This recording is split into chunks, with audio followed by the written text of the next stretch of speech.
Hello. We are hopefully going to be able to finish up ITYH today.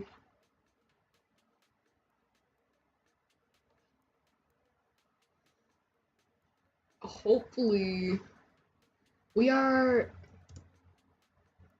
quite close to the end of ITYH, so fingers crossed. We are quite close to the end of fingers crossed we can finish this thing. Oh my gosh.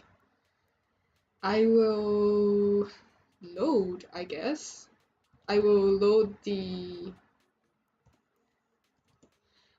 save file from where we last left off, and I feel like, how do I say this? I feel like as we approach the end, we are going to trigger more death flags.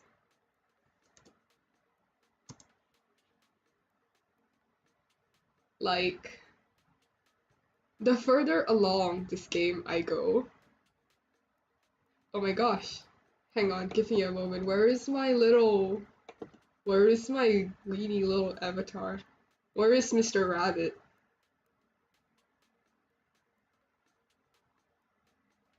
There we go. There I am. The rabbit is back. Let me just zoom in a little bit, make myself bigger. Yeah, and here we are. We are playing ITYH. We are hopefully going to finish up, and like it calls itself a horror otome, and there's literally she has both her arms. There is literally a heart here, and like at first glance, it's like maybe there's some yandere vibes, and maybe you think like, oh, okay, he might be, there might be some death involved, there might be some other dark tropes involved, but holy shit, did I not expect that this man was a cannibal. And well, maybe cannibal is the wrong word, considering that he's not human to begin with. What exactly he is still kind of up for debate, because firstly, his saliva has pain-killing and hallucinogenic properties. Secondly, his blood is freaking pink. It's like Danganronpa blood. And thirdly, he just looks abnormal, man. Like, he's just, his face, his skin color, it's literally abnormal. Not to mention the fact that like when best girl over here interacts with him, when best girl interacts with him, it's like she's like, I believe she described him as an iron pole.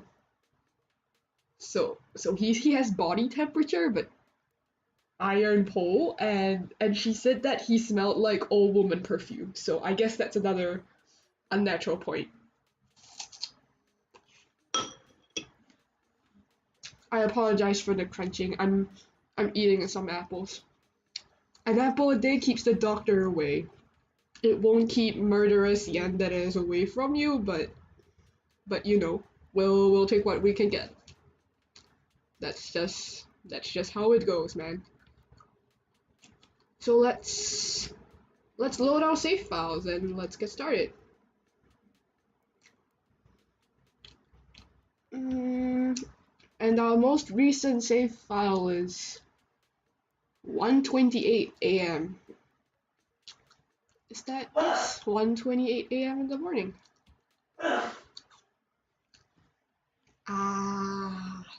So we're here.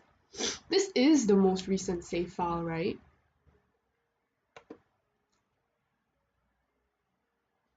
Six. Yep, this is the most recent save file. From the moment I wake up to the moment I close my eyes, I am assaulted by the most tedious form of care and attention that I had ever experienced. Give me a moment.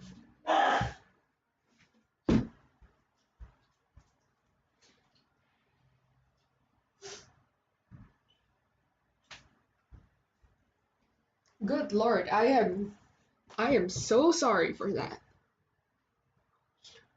But yes, we continue where we left off from after Best Girl gets her period, and it's clear that Osgood, or Mr. Hobo as we affectionately call him, has no idea what a period is and how to handle it. His second brother, Milton is the one with the knowledge on how to handle all these things. And uh, speaking of Milton, just reminds me of the fact that Osgood had a puppy and his older brother just killed the puppy. Like his oldest brother killed the puppy like it meant nothing.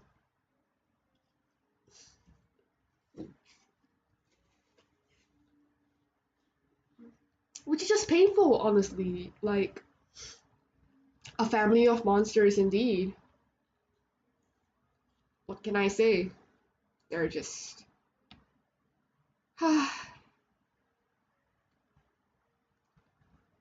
No matter how ill tempered and annoyed I get, he will always come back with more awkward fretting. Osgood is. We've reached a point where it seems like Osgood is very attached to Best Girl, Camille. He's he's in love with her, or has a crush on her, or some kind of puppy love. For whatever the case is, hmm, he is invested in her well-being, but she doesn't feel the same way about him, and it's to the point where maybe she thinks that he won't stay, or maybe she thinks that she's not worth it for him to stay. I don't know. Silence. The truth was, no one has ever treated me like this. Mr. Buchanan and Mom wanted nothing to do with me. Dad was a good dad, but I got one quality day per week with him at most, and barely saw him the rest of the time. So it's established that she is a character who lacks love. She is starved of affection, and so she seeks affection from other people, and they can't give her that.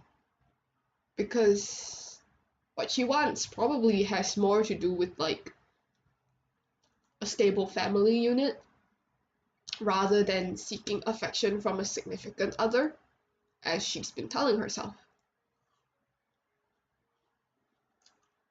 So Camille's story is that she she was raised by her mom.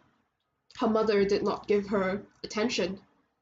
So when she saw one of her classmates fell off the swing, broke her arm, their mother came and lavished all sorts of attention on them. She wanted that. So she intentionally burned herself on the kitchen stove, thinking that, oh, hello, yes, hello, hello, hello, hobo man. With with Carmille, I find that it's really hammered in that she wants affection, but as to whether she wants romantic affection or familial affection is kind of the lines are kind of blurred there.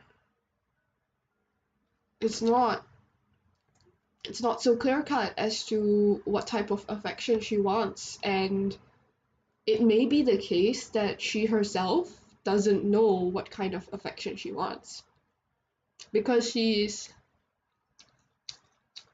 never really received affection, and like her father, you could say that her father was affectionate towards her, but at the same time it might be more of a friendly sort of affection rather than a parent-child sort of affection because he had his own life and he couldn't adjust it to make room for the kid that was sprung upon him.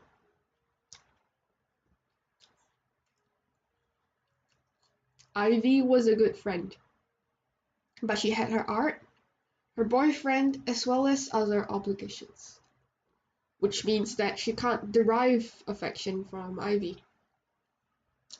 Also, out of curiosity, oh, it's the holidays, right? No wonder you're online and alive at this hour. It's the holidays. But but that's exactly why that's exactly why I'm here as well. It's the holidays. Enjoy it while it lasts. That's all I can say. We have to we have to enjoy it while it lasts, but you get a 1 week break. I don't. I get like 3 days of break. Like with that, I had to share her with everyone else. Besides Os before Osgood, there really was no one. So there was no one that she could have entirely to herself. To mm, she might be wanting unconditional, complete and unconditional affection. Just their priority is her and only her. The all-consuming type of affection that she knows no matter what they do outside, she wants the reassurance that she will always be their number one, but her father couldn't give her that because when she asked her father between her and Mr. Buchanan who the father would pick, and the father's like, darling, I love you both differently. You're both very special to me, which is basically saying you're not number one to me.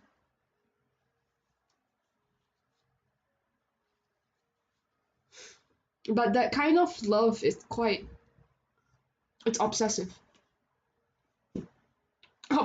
to the point where like if things go bad, like if things go sour, it will be it will be terrible.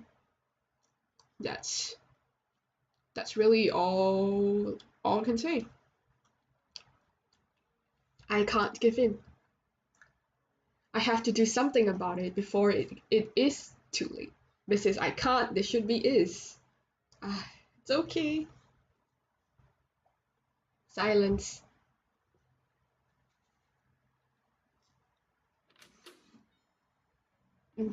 Sound of a door. There's the sound of a door. Oh my god, who just knocked on the door? But yes, I totally agree. It's not healthy to put all your affections on one person because the whole like even in a general relationship there has to be some measure of give and take.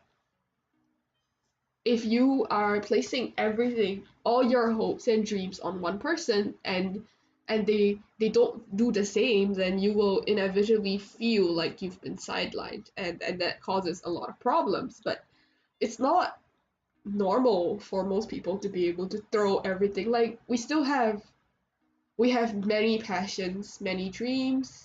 We have many relationships. Humans are social creatures. You can't just say, oh, I'm gonna live with my pet dog and my pet dog only. Like, you'll still go out. Or even if you don't want to go out, you'll make friends with people online. You'll chat online. You'll read. It's not it's not a I live and die for my dog only.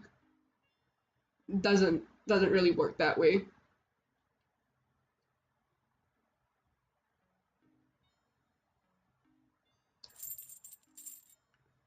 When I got out of the shower, Osgood was curled up in the corner of the room, reading a thick book titled Crime Scene: The Ultimate Investigation Handbook. Sherlock Holmes.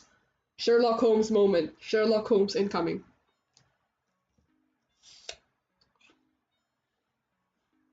The one in his lap was titled Seven important foundations of a relationship. Stop. No, no, no, no, no, no, no. Don't knock on my door, even though it's broad daylight. I swear I'll get scared. But this just hammers in that Osgood really he treasures this relationship enough to want to repair it. He wants to he wants to repair the relationship, but they're just they're so toxic. They're so toxic to each other.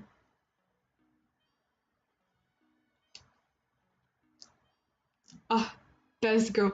I'm gonna shift myself to the other side so you can see what girly is wearing. Yeah.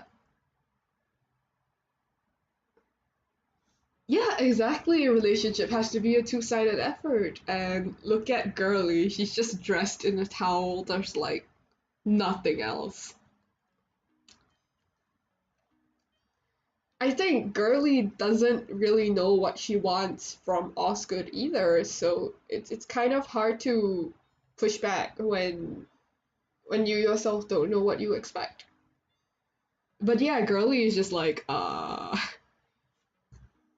at least this is still relatively PG. It's still relatively safe. There was a time where she was wearing nothing but like, her underclothes and like, hot damn girl. But if you look at it carefully, she still has two shoulders. And it's just like, hey, I thought she lost her arm.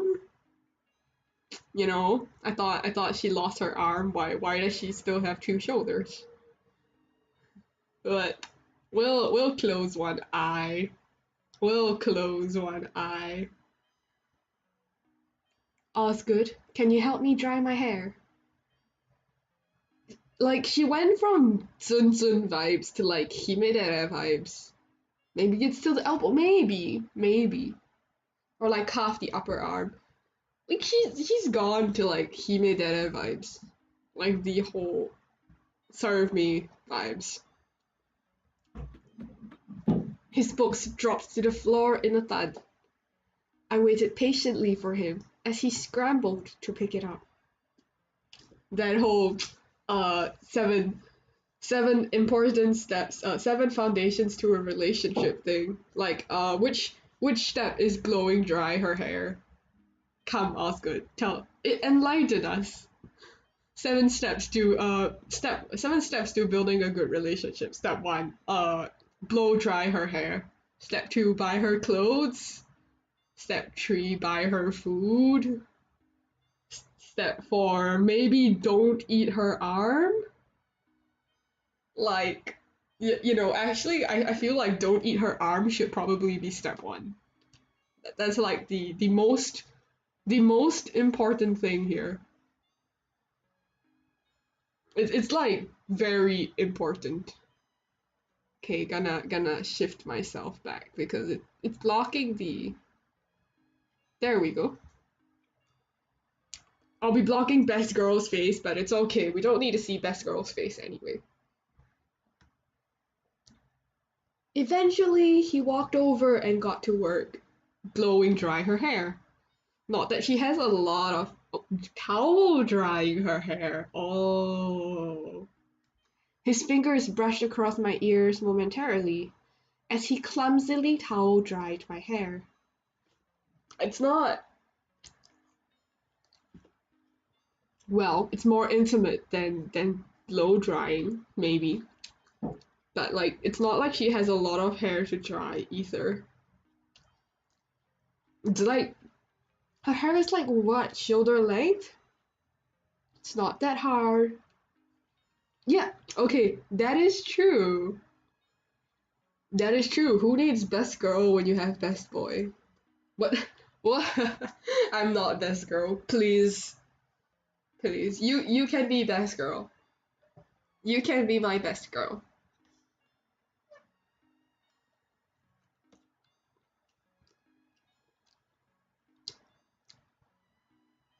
Mm.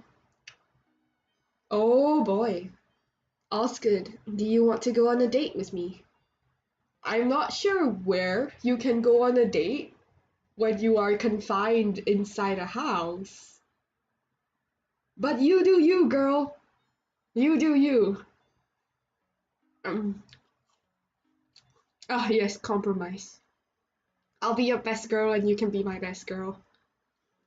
But damn, lady really said, let's go on a date, even though she's like confined inside the house. Or maybe, we are taking the chance to leave. Hangs out in the bathroom and do what? Bleed on the toilet seat? I don't think a period's gonna end so soon. The towel slipped from my hair to the ground, and I heard the sound of Osgood fumbling to catch it. Is that a no?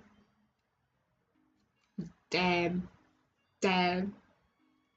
That would be a really, really shitty rejection if it were.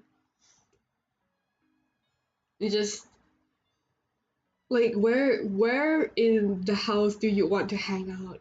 The piano, the kitchen with the dead body, the prisoner room, the bleed out over the toilet bowl in the bathroom.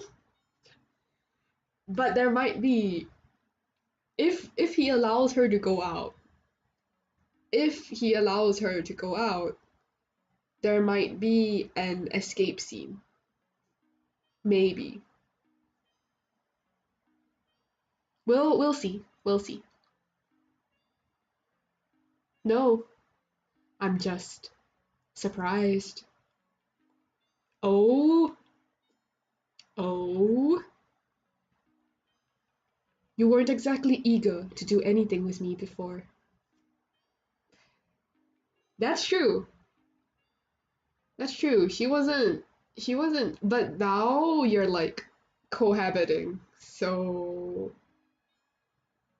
I mean there was that story, was it a couple of months back? There was the story about a couple in China who met for the first time on a blind date or something, but because of the COVID-19 lockdown, they had to move in together and they decided to get married after living together. So cohabitation. Cohabitation is the key, I guess.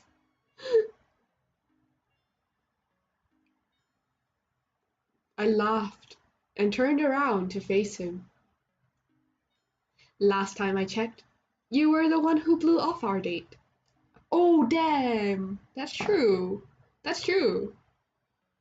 Camille was the one who invited Osgood onto a date at the ice cream place, and she was like, come on one date with me. Just one. If you don't like it, I will never bother you again. So that was the choice she gave him. Like if he showed up for the date and told her after the date that he didn't want anything to do with her, she would respect that and leave him be. But Osgood didn't even show up for the date. So she was just left there the whole day doing nothing by herself. Anyways, now's our chance. Do you want to do it or not? Damn. Damn. If only we could pick for Osgood. If only we could pick from Osgood, but I don't think that's gonna be an option.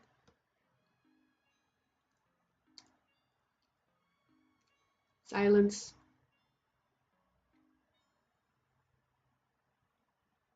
After some discussion, we settled on watching a movie on his laptop. Okay, so they're not leaving the house. They're gonna be couch potatoes. Okay, okay, sure. Not they're just gonna Netflix and chill, I guess. When he asked me to pick a movie, I chose Ghost of the Opera just to see how he would react.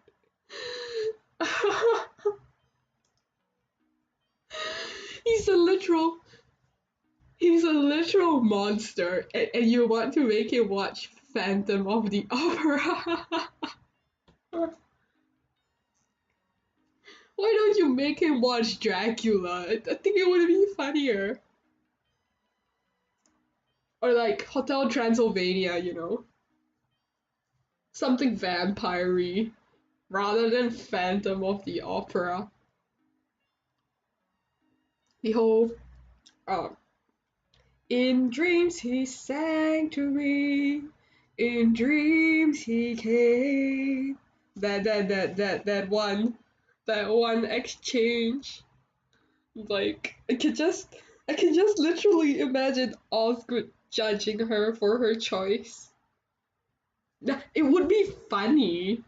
Like the whole comedy aspect of it. Osgood will probably be like, what the fuck? Vampires aren't like this.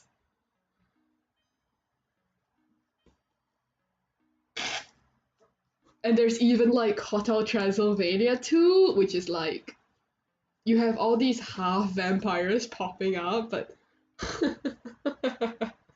maybe Dracula. Dracula sounds like the safest option.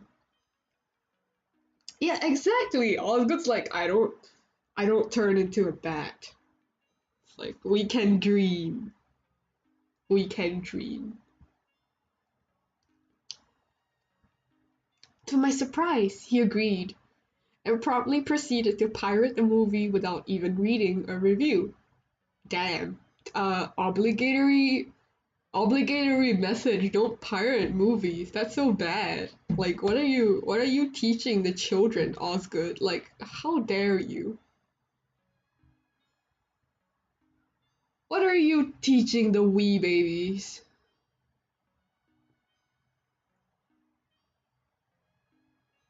That's true. That's true. He's a he's a hobo. He has no money. That's true. But how is he getting food to feed her? It says here that the movie will take an hour to download. He sounds so ancient. Like who says such a thing? It's like, oh, it's gonna take an hour before we can watch the movie, rather than it says here that the movie will take an hour to download. What the hell? He goes up in his backyard where he hides leftovers. Holy shit.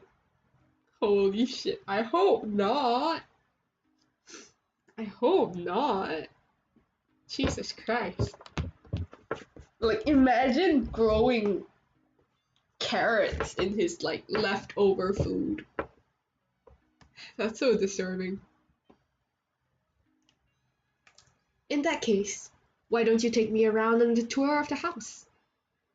Like, you didn't explore the house enough when you found that he potentially killed someone? Girl. His eyes immediately flitted to the chains surrounding my ankles. You could just carry her. If you think that's a huge problem, you can just carry her. Some time ago, he had discovered that my skin was blistering and lined the insides of the shackles with a soft fabric. I responded by calling him a hypocrite. Well, well, I guess it kind of shows you how his attitude changed. Like when she was just food to him, it didn't matter. But now that he cares for her, they're unacceptable. I mean, yes, a bit hypocritical, but like, who isn't a hypocrite, really? Look, I'll be under your watch the entire time. It's not I can run away with you here. It's not like I can run away with you here. Red flag, red flag, red flag. All the flags coming out where we're gonna have a escape scene soon. We're gonna jailbreak. We're gonna break out of jail. We're maybe not gonna kick his ass because I don't think we're strong enough for that, but jailbreak time. Jailbreak hours. Jailbreak hours confirmed. If it really bothers you, you can even choose only to detach the side of the chain attached to the wall. Though I have to say, pet play is a terrible idea for a first date. Like this is her wicked little face. This is her wicked face emoji. The smiling imp emoji.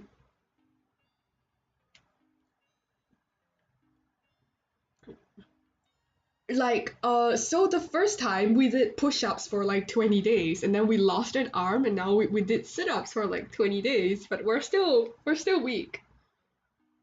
We're literally still weak.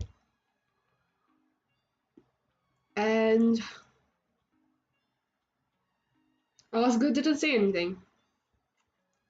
I played with a strand of my hair and waited for him to make a decision.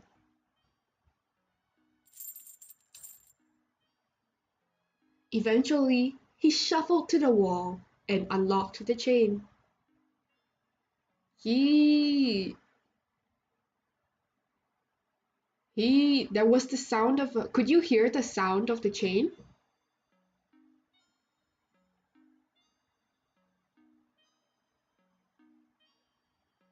There was the metallic jangling of the chain, so he really likes her. Okay, let me turn up the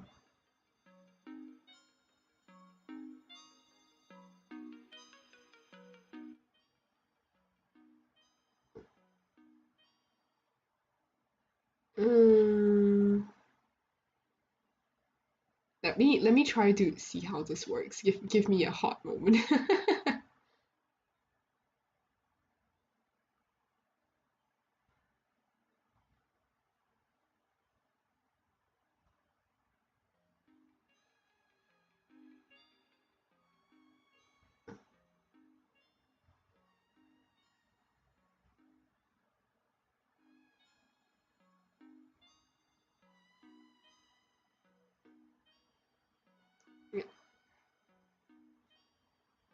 Preferences.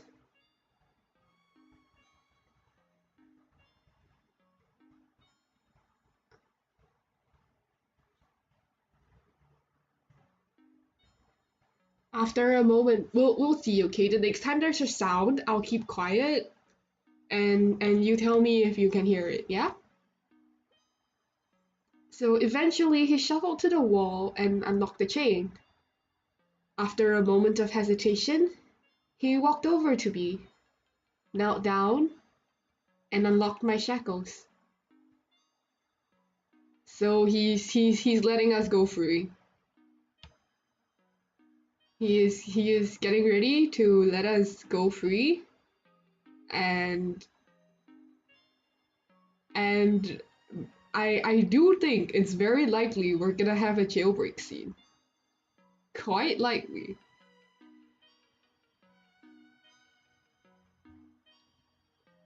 At the same time, Osgood's hands immediately grasped mine, his long, pianist fingers forming a bony cage around my own. He's still scared that we're gonna run away. I intertwined my fingers with his and held up our hands. Our hands! You have two hands! Three hands between both of you. You have three hands, not one. Come on. Come on. We gotta get ready for the jailbreak scene.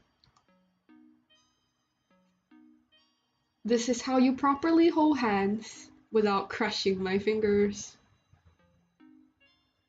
He turned his face away from me and lowered his head, causing his bangs to drape over his eyes. What is Osgood feeling right now? It might be, maybe there's some embarrassment, but he could also be upset. Maybe he's shy.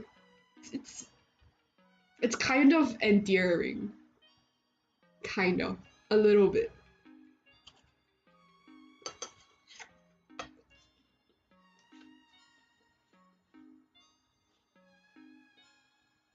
Confuzzlement? Maybe?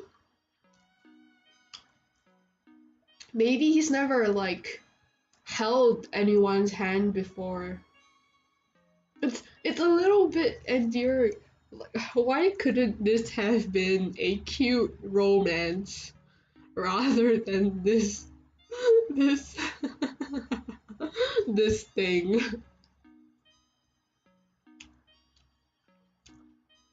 I swung his hand back and forth and smiled again.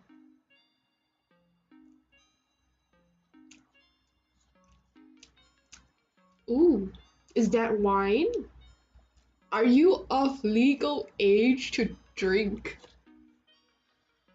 Ugh. Yeah, sounds like a certain author we both know. Sounds like a certain author we both know. But Dan, Camille, I don't think you're of legal age to drink yet. Stop.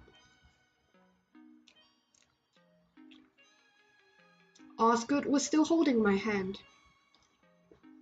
I tapped the glass display with my stump and pressed my face close to look inside. 3 bottles of vintage wine rested behind the dust-covered glass. Thankfully, this girl does not have like a dust allergy. Otherwise, I think she would be dead. Like literally freaking dead.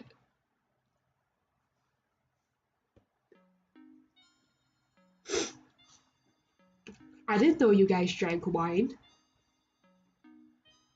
Bancroft likes to have a couple of bottles in display at every place. And Bancroft is the older brother who likes to show off. Got you. He says it makes the house look cultured and provides a good conversation opener.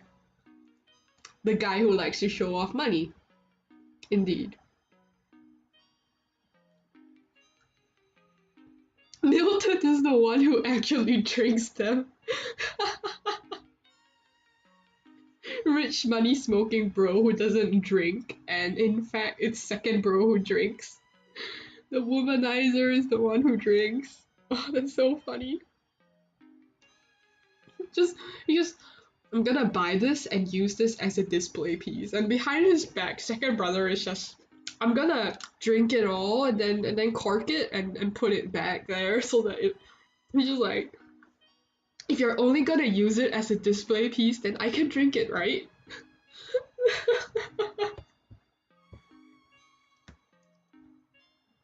Do you drink yourself? Interesting question. Not really. So that's more leaning towards a no. Bancroft and Milton told me to wait until I became older. He's an obedient kid. He's an obedient kid. Aww. Aww. Just like Big Brother says, do this. And he's like, okay. The Big Brother's like, go play your piano. And he's like, okay. He's so cute. Oh my god. It's so cute and aww. But then you realize that he kidnapped someone, like, oh my god.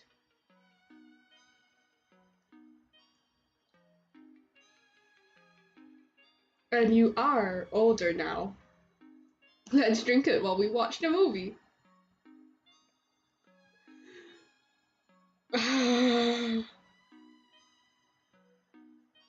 He would. He's the normal child, and Camille is like the bad child. She's like the bad girl, you know, the rebellious party girl. And Osgood is like that other child, that the model child, the perfect child.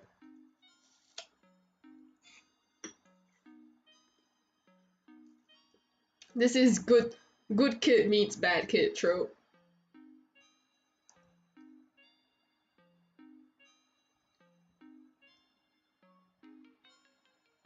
Just going in and being like, oh, Good kid meets bad kid. Ugh. This trope is so cute, but then, oh my god, these two characters. Ah! Ah! I have such mixed feelings about them.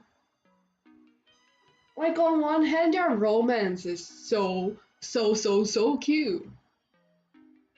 But on the other hand, they're like this man eats humans. This man has no problem torturing people. Like he's a freaking literal monster. And this girl is like a stalker. She has she doesn't know affection. She's a little bit sadistic.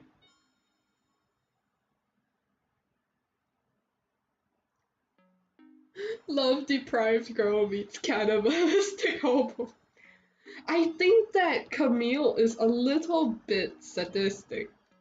I I feel like she could possibly be a little bit sadistic. The whole, my parents didn't treat me well, so I will not treat anyone well. It will make everything more fun. Uh, she's really setting up for something here. I just know it. I remember reading somewhere that we can't legally drink in this country. There you go. There you go. Osgood. Osgood is the good boy confirmed. He's not even human, but he's just obeying human laws. Good boy. Osgood is good boy. So cute. You eat humans and are currently keeping me captive in your house. She's just literally using that card now. A bit too late to care about legality, isn't it? She's really using that card. She's really using that whole guilt tripping card here. Silence. Wait, you are eating properly these days, aren't you? I don't want you to eat my remaining hand while you are drunk. She just admitted that she was trying to get him drunk. Which is a good move. Yeah, the next card she has is the arm. It's a good move though. Like she just admitted she's trying to get him drunk. So it kind of like gets rid of the suspicions. But damn. Damn. I'm not hungry. Perfect. Then it's decided. Bring out the wine. She's so commanding. Authority. She's so commanding. Like, jeez.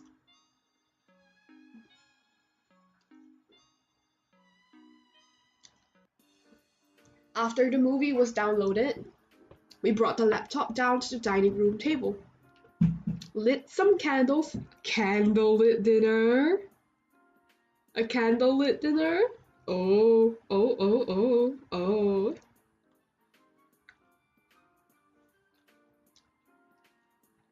Got out 2 glasses and 2 bottles of wine. 2 bottles of wine? You're sitting down with 2 bottles of wine? Like, Jesus Christ, that's a lot of wine. Are you gonna finish it all? That's such a waste. That's such a waste of wine, especially like, cause once you open it, you shouldn't close it back. I kind of want to know where his older brothers are though. Like,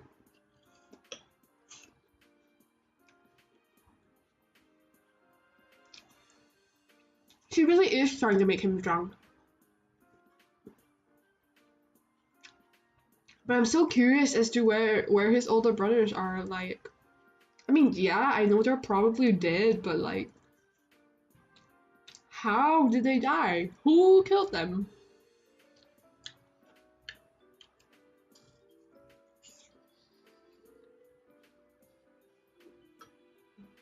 And like, who was the older brother making deals with that they could get a supplier of meat, you know? Like, was the older brother like doing something that I don't know. Like, who is the older brother connecting with that they can get a supply of human meat? Because that's not something you get around a lot. Also, excuse me for a moment.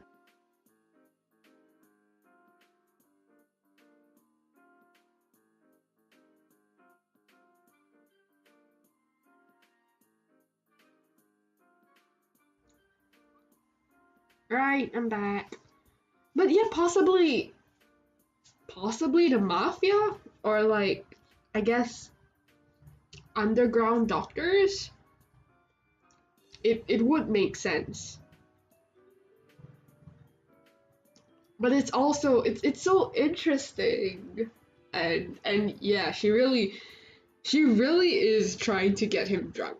Like, she just wants to get him drunk and maybe use that chance to escape.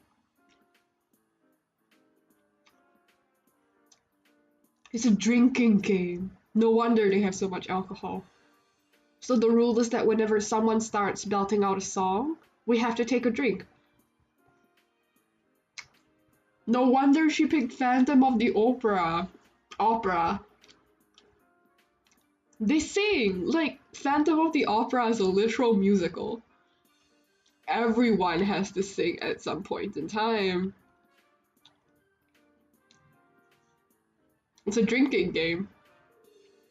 It's like the reading Harry Potter, but every time the sentence starts with someone said, then take a shot. Osgood peered at his glass, as if he didn't quite understand how he ended up in this situation. Because you fell for the honey trap. You fell for her beauty and you got suckered into this game, Osgood. After a while, he slowly poured himself a drink and took a sip. Well, how's your first taste of alcohol? I don't understand why Milton likes this. It's true though, like, alcohol. Like, who knows what kind of alcohol they have, but I'm assuming it's the bitter kind of alcohol. Because I don't think they're gonna display like white wines or sweet wines. It's probably gonna be like red or some other kind of prestigious wine. Poor Osgood. Don't you're I'm pretty sure you can't drink alcohol. I'm pretty sure you can't drink alcohol.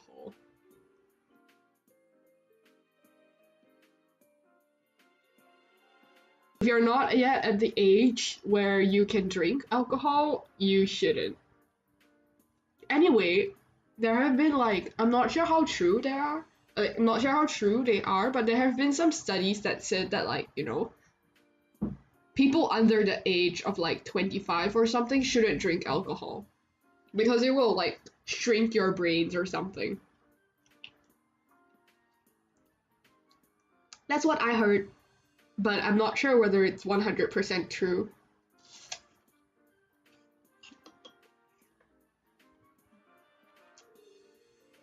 Yeah, like, apparently a little bit of red wine every now and then as an adult, like, is helpful, but at the same time, it's like alcohol, that stuff that destroys your liver and stuff. So like, why would you?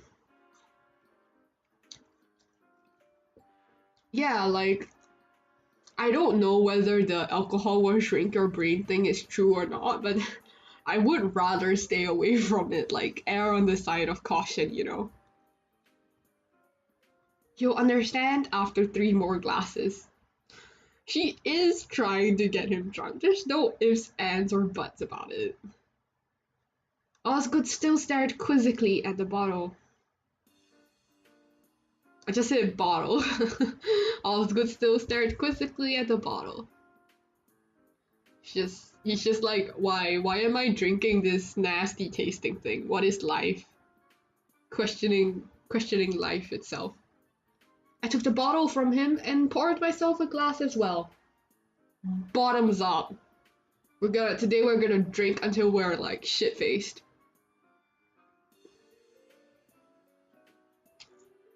Well then, let's start, shall we?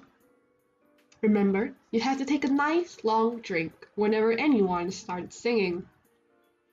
It's a literal musical. It's a literal freaking musical. There's no way no one is singing. I held out my glass to him. A toast. A toast to what? Oh my god. A toast to what? Running the fuck over. The trauma all started when my dog was killed by my big bro. No, I think his trauma started when his second brother told him to beat the dog. And then it intensified when the dog got killed by his big bro. James Bond incoming. Change her name to 007.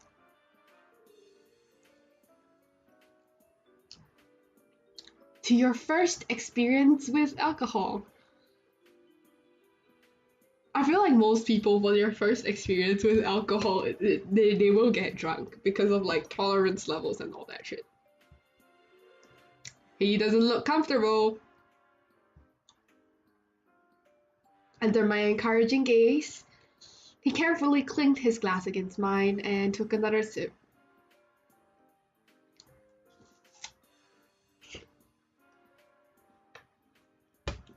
What if, when he gets drunk, he loses control and then tries to eat us? I think this is a very legitimate concern at the moment. I feel like it's I feel like it's a very legitimate concern at the moment.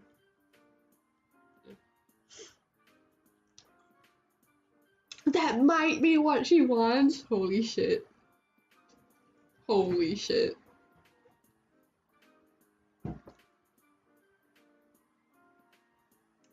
Christine is singing. Drink up. They're just gonna take shots. Not sip, I said drink. There we go.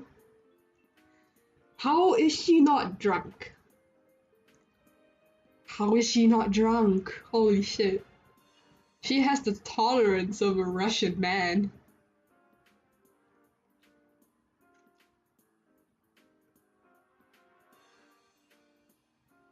And here comes the famous duet. You know what that means. Chug, chug, chug. He doesn't. It's just so obvious at this point that she's trying to get him drunk out of his mind. All the time Osgood was drinking, I drank too. But while I made sure Osgood was actually consuming alcohol, I let some of the wine dribble down my chin and blend in with the mahogany table. She is a sly bitch.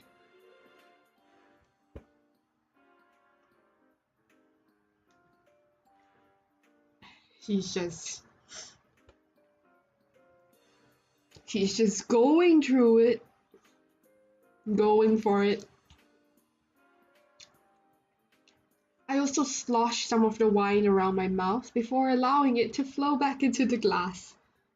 Ew, backwash. Ew. Oh my god, backwash. That's so gross. Like, if she's the one drinking her own backwash, like, okay, still a bit disgusting, but okay. Like, oh my god, backwash.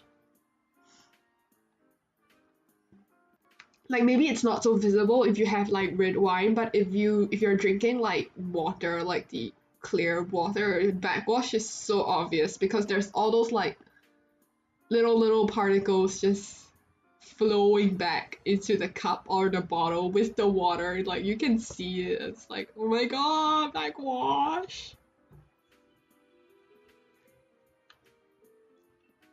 As a result, by the time I finished one glass, Osgood was already on his third. Maybe, maybe he knows what she's doing. Maybe. If if he knows what she's doing, then all I can say is he really likes her. By the fifth glass, he was softly singing along to some of the songs, long bony fingers tapping across the table. He's drunk. He's drunk out of his wits. After almost 2 hours of chandeliers glittering in ambient light, dramatic confessions of love and revenge by a half-masked man with lots and lots of singing, we finally reached the end of the movie. It's here. It's here. I think it's here.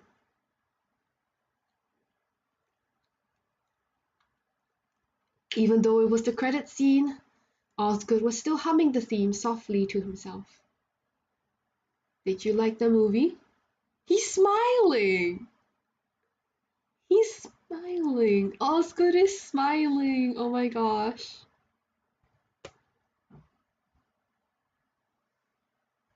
He's smiling. That's so cute.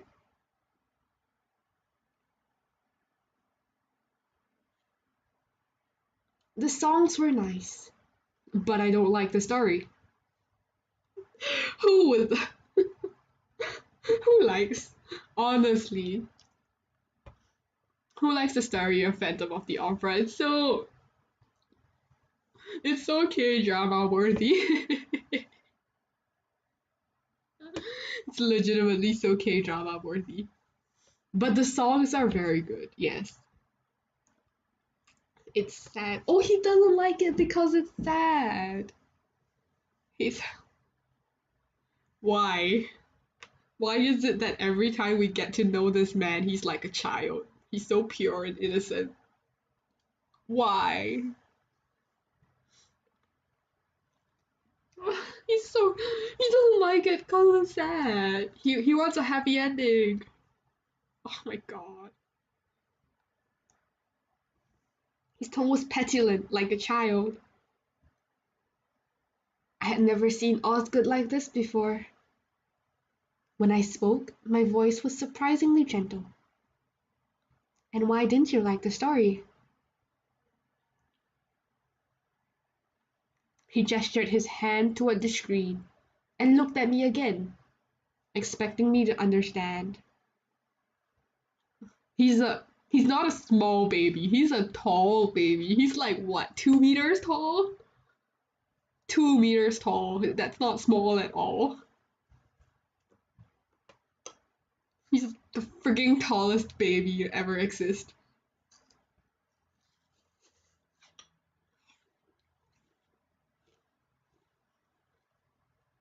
When he realized I couldn't read his mind telepathically, he looked disappointed.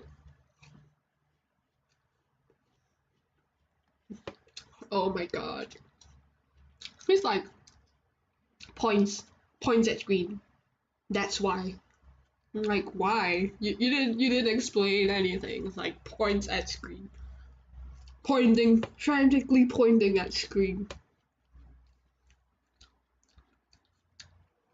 The ghost and Christine Day didn't end up together. He wants a happy ending. He wants a happy ending for the Phantom. He just let her go. And you don't like the part where he let her go? No, I don't. Phantom of the Opera is actually quite apt because they're like a monster, you know. Of course you didn't know what I was expecting. Like making noises. Like I mean, yeah, but you know what the saying is, if you love her, let her go. And if she comes back to you, you're meant to be.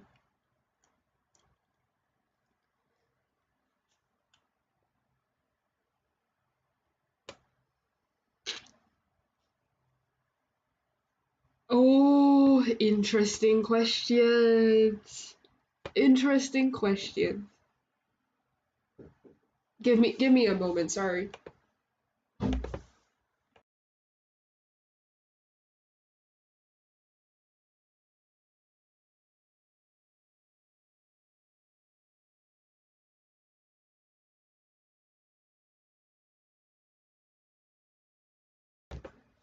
Oh my god, what the hell? I could have sworn that someone was knocking on my door. They knocked like three times, like two sets of three knocks.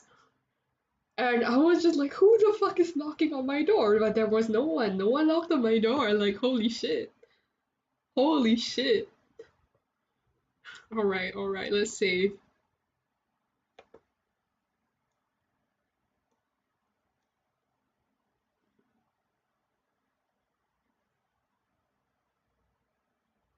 Well, we'll save over this one. Mm, yeah, like, who was knocking on my door? Like, holy shit. Please don't let it be Osgood. I don't want him in my house.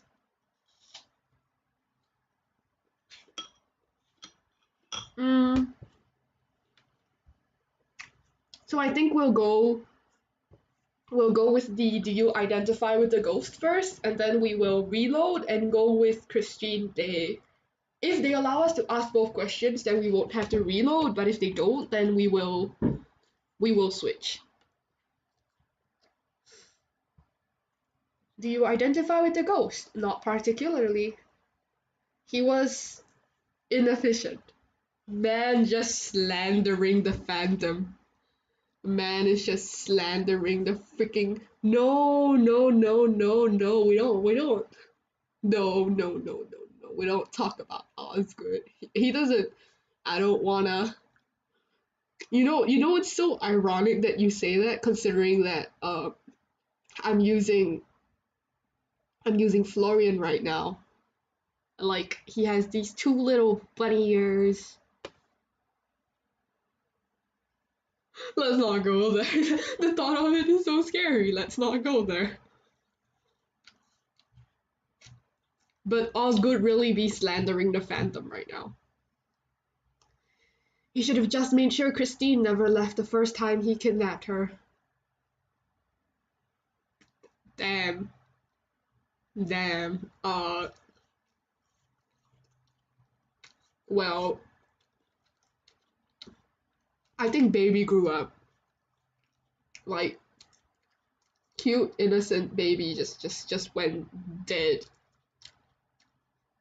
Gone. Like, holy shit. He also talks too much. Okay. Okay, I see what you mean. Your complaint is that he's too talkative.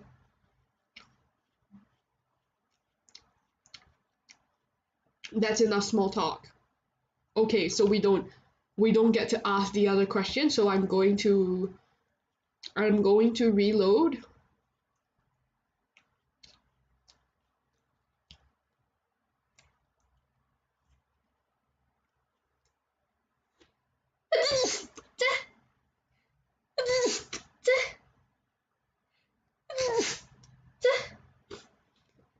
Excuse me. But yes, we are going to reload, and we are going to ask him about Christine Day.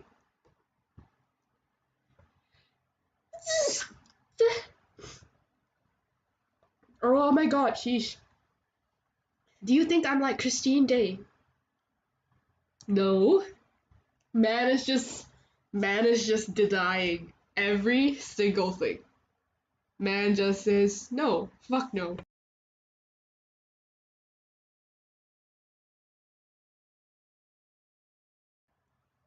Like Christine Day? Who's that? Don't know her. You look nothing like her, so you're not her. And Ghost is like, bruh, he's too stupid. I can't be like him.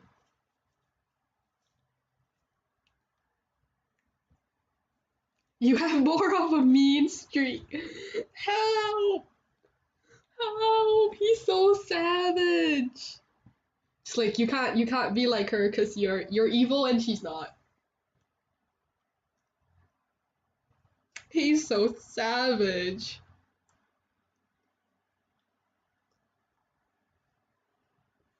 Wow. Thanks for the compliment. Like damn. Every girl likes to hear that you think she's mean. To my surprise, he laughed, a deep sound that reverberated through the entire hall. Is this the first time that he laughed? This might be the first time that Osgood laughed.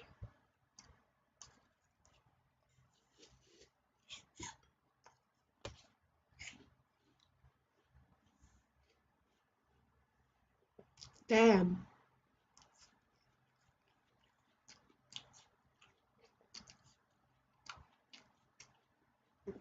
Oh, there's no voice.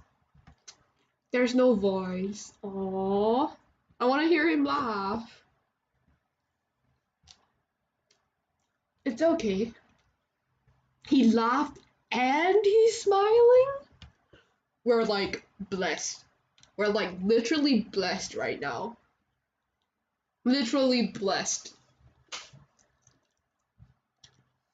I like your meanness. It gives you a certain vitality. I don't know, man. I I don't know. I suddenly I don't think that we're so blessed anymore. Like who says it gives you vitality? Who says that? It's like I like it when you're mean. Rather than your meanness gives you a certain vitality. Like what the hell? What the hell?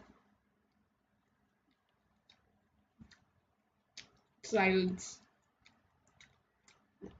And that's enough small talk. It's time. I walked over to Osgood and promptly sat in his lap. What are you doing? Camille, what are you doing? He immediately wrapped his arms around me and buried his head in my chest, heat radiating through the clothing. I gently yanked a handful of his hair back to tilt his face up. Oh my god. Oh my god. What's going on? Osgood, do you love me? Suddenly feeling very stressed. Hashtag stressed. Hashtag stressed from waiting for an answer.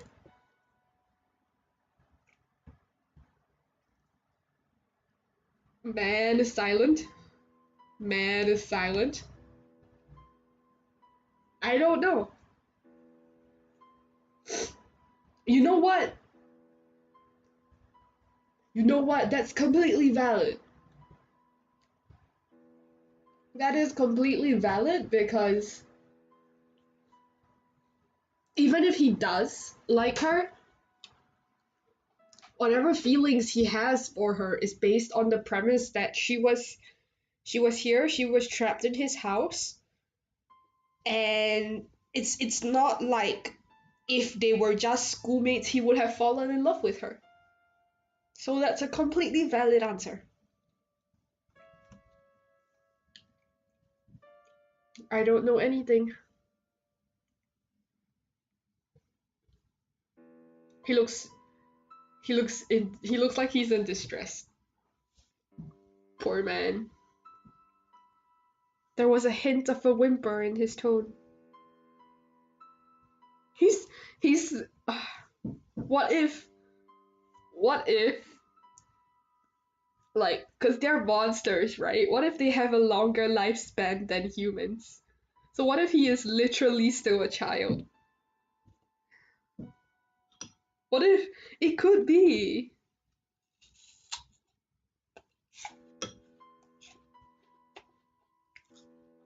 could literally like still be a child. Like that's not fantastic.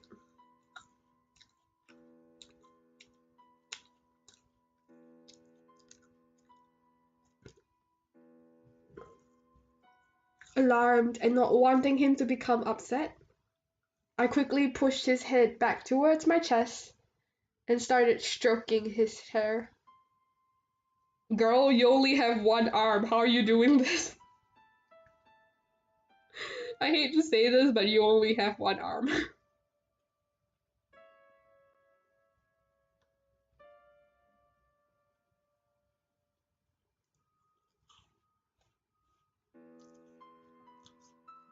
Like,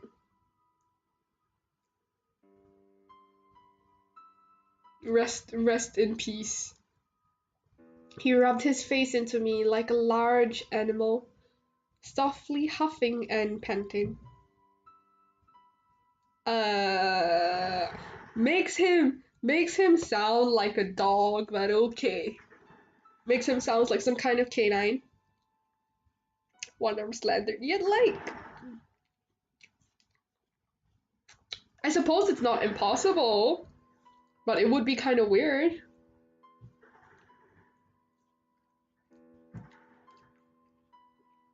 Like, it's not impossible for her to use one arm to do it, but the action itself is kind of weird. And it really do be making him sound like a dog. Dog, D-O-G with an E. Dodge. We stayed like this for some time until his breathing calmed down again. Silence. If you aren't sure about love, then do you like me? The important questions are being asked. Yeah, like the whole doggy motive. Like he's obedient, he's a little bit feral. he chews on bones. he just chewed on her arm like it was a bone.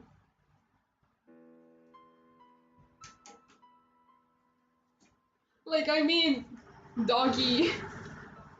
Maybe dog. Maybe. Seems like there's a decent chance of dog.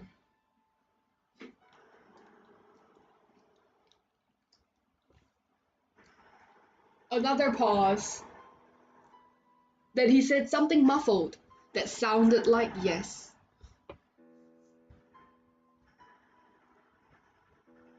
Now it was my turn to sigh. You don't like me, Osgood. He looks upset. She just looks evil. This is the whole mutual hurting time.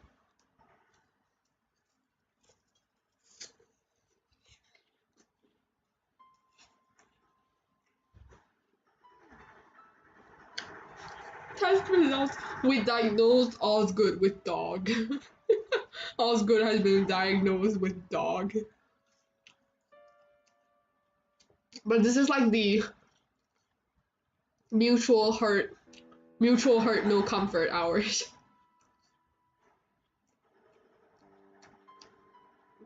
Guys don't keep the girls they like locked up in their house. Osgood looked up at him, his unusually clear blue eyes hazy, so they're not clear anymore. But if I don't do that, you will run away. I mean, if you do it, she will run away too, so what's the difference? How do you know I will run away if you haven't even tried?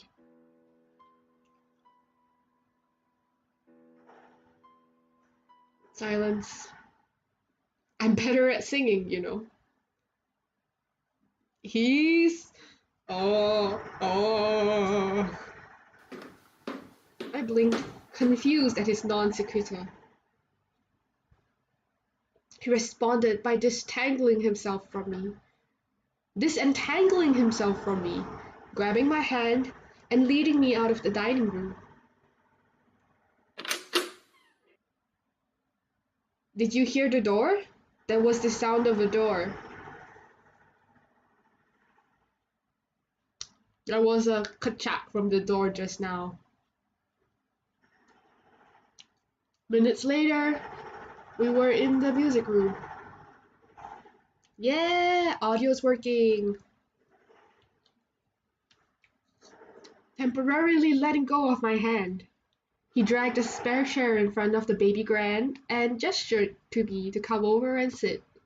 He has a freaking baby grand? Fuck, his family is wealthy. Once I sat down, he went to the grand piano himself and started playing. He stumbled for the first chord or so, but slowly found his footing. He's drunk! How can he play the piano when he's drunk? This is unscientific. Eventually, I realized that he was playing the theme from the movie. As if that was not impressive enough, he started singing along.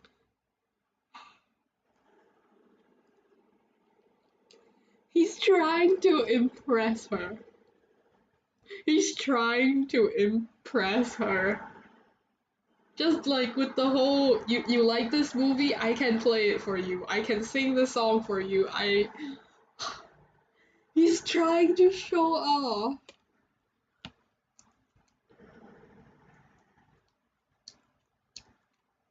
His voice was clearer and richer than the movie actor's voice, lending an ethereal quality to the originally passionate melody.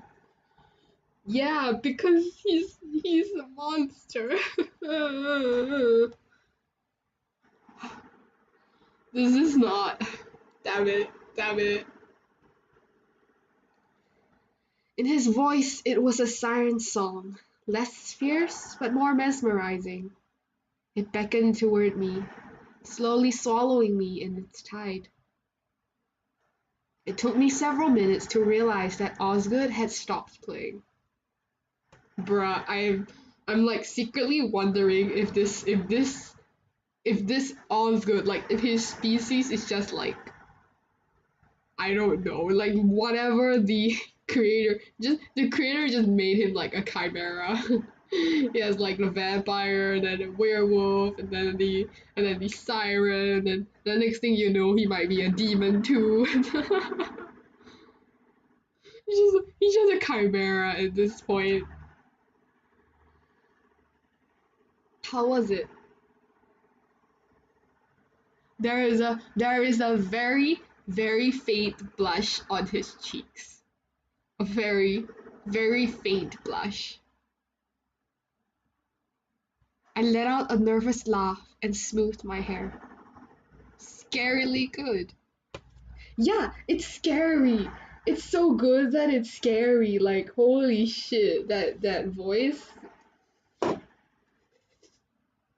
Holy shit balls.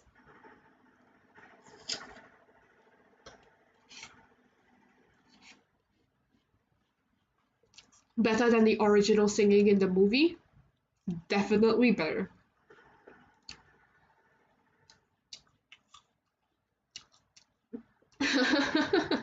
11824 is the timestamp. We have blushy. We have blushy Osgood. Life is complete. Amen. Better than the original. At my comment, an innocent smile lit up his face, and he quickly launched into another song. He just wants to please her. He just wants to please her. He wants to do whatever it takes to make her smile.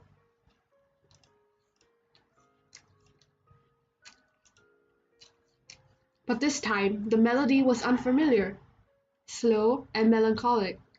He sang along softly in a language I didn't know, his voice soothing like a lullaby. I mean, he's a dog that can sing.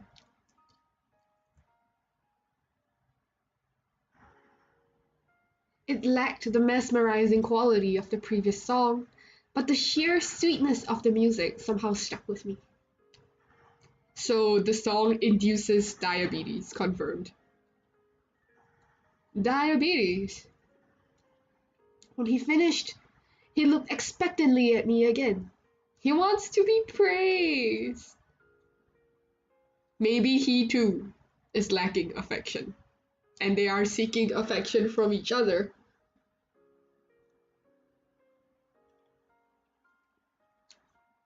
Did you like it? He's smiling so much. He is smiling so much. He is blushing. He is so cute. Yes. Did it also come from a movie?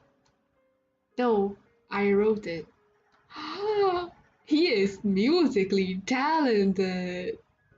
Holy, he's so cute.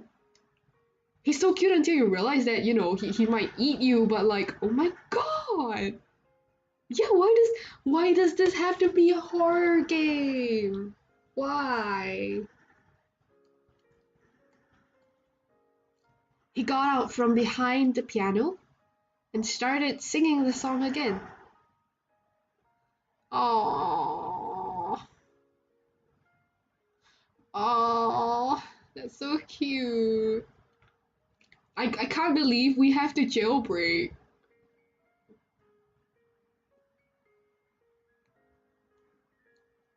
Can't believe we have to jailbreak. Even though I had purposefully averted my eyes from his, I could feel his eyes on me. I think he really does like her. By the time he had ended his song, he was kneeling in front of me. Holy shit. Holy shit, holy shit, holy shit. Is this a proposal scene? Is this a proposal scene? Both of his hands were on mine. Under the dim light, his face was flushed and uncertain. Well, he's drunk, so.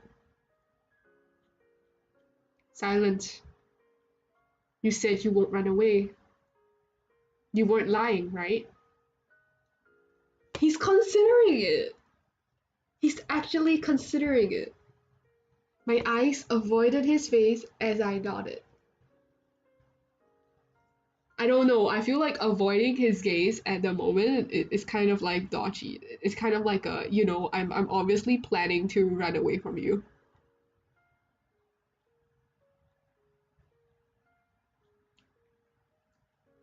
He broke into an ugly alien white grin that allowed me to see all of his pointy teeth.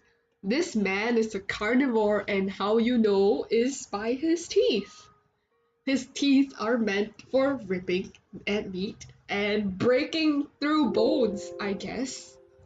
Like, holy shit. Just that carnivorous mouth. To my horror, my chest began to hurt. Okay. Okay, what? Okay, what? Oh my gosh. Okay, what? I trust you then. Oh? Oh. Is he letting us go? With that, his head dropped into my lap. Within seconds, he was asleep. Silence. Silence. I don't feel anything for you. The words sounded weak and unconvincing, even to myself. Osgood kept on sleeping. I said the words again, for good measure. My voice cracked. Fuck. The most empathetic fuck I have ever heard in this game. You heard the sound of someone dying. Giving up, I hugged Osgood's head toward me, cradling it in my lap as I allowed myself a moment of weakness. We're not escaping? Damn. Silence. So much silence.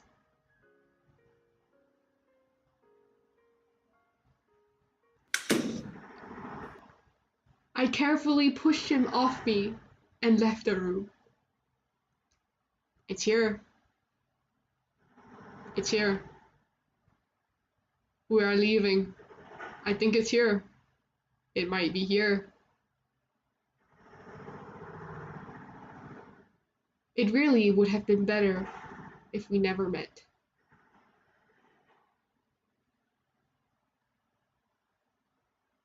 Chapter 4. Oh, we're not leaving yet. We are just fishing for more information. Ah, interesting. The first thing I did was try and log into Osgood's computer. I wanted to send a message to Ivy or to Mr. Buchanan to explain my situation. I briefly considered shooting an email to the police as well, but eventually decided against it. Unfortunately, the computer was protected. After several failed password attempts, I was locked out of the system. And you think he wouldn't realize that, that you did something when he gets back to find that his computer is locked? The only thing I could access was the time and date. 2:30 a.m. in the morning, August 23rd. I had been trapped in Osgood's place for over 2 months. Damn. 2 months. It certainly feels much longer than that. Unfortunately, Osgood had kept the front door locked from the inside, and after several tugs, I realized I was not going to get it open.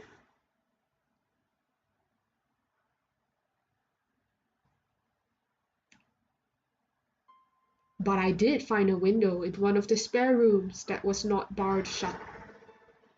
The only problem is that it's located on the second floor. So here I am, perched on the edge of the windowsill, trying to gauge the distance between me and the ground, and whether I could successfully land on the bush to cushion the fall. Planning our jailbreak at the moment? Broken legs and fractured hips were probably the worst outcomes. But even that would put my half-baked plan to a halt. We are aiming for escape. We are not aiming for death.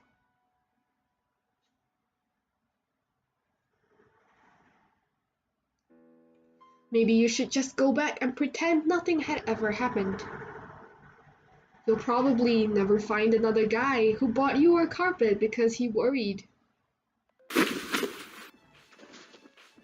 Oh God, he found out. Camille? The sound of his voice hit me like a bucket of cold water.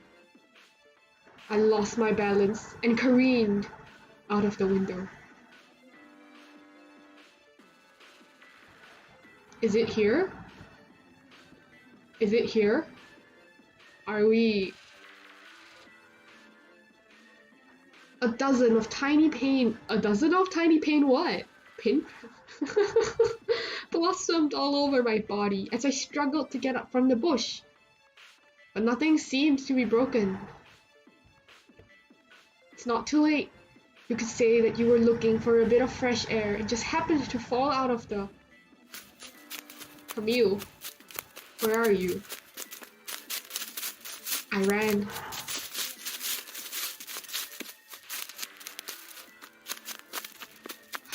Oh God. It's here. Jailbreak is here. 15 minutes in, I realized that I made 3 mistakes. The first mistake was leaving without shoes. 2 months walking around bare feet had made me forget that going outside without a pair of shoes was a death wish. Running in the woods was even worse.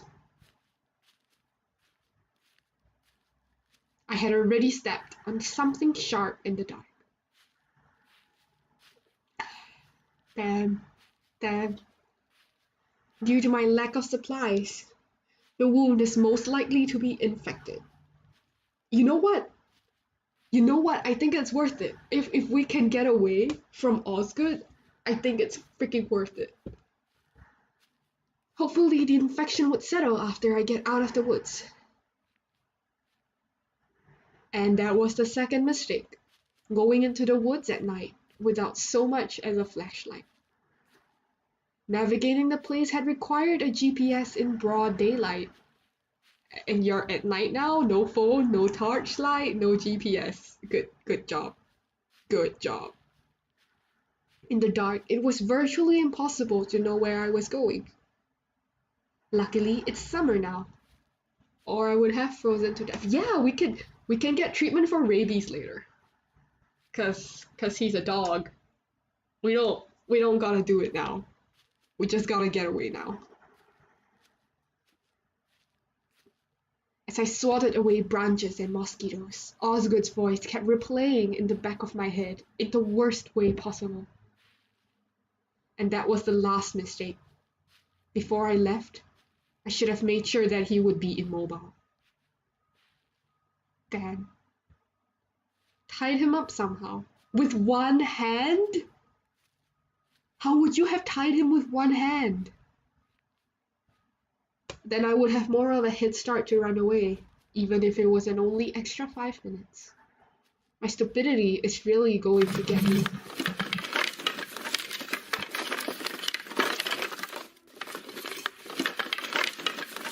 Camille, where are you? It was a whisper, the sound of bones rattling in the summer air. Only bones did not whisper my name like a scream.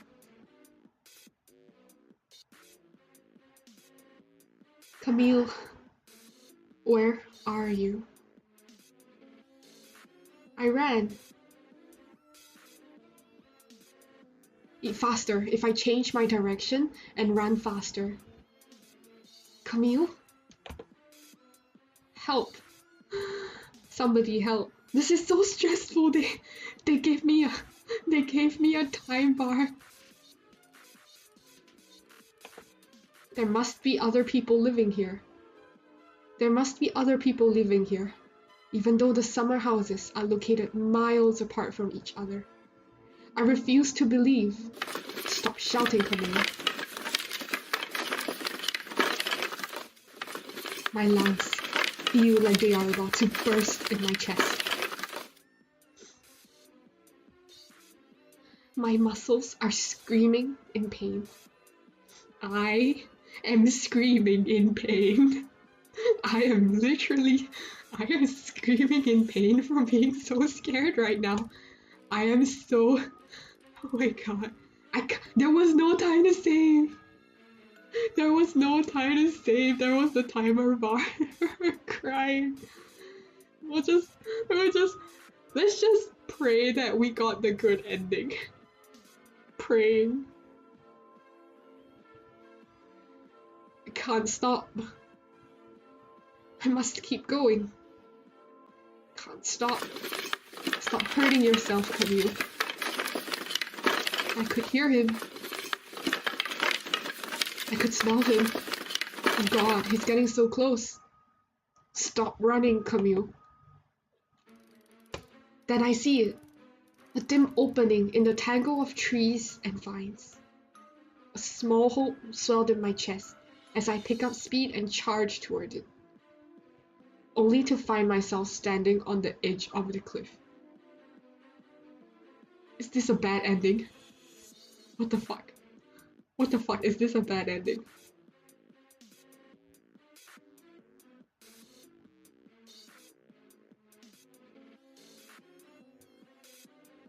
Oh my god. The warm summer wind did nothing to the chill creeping through my spine as I look frantically for anywhere to go.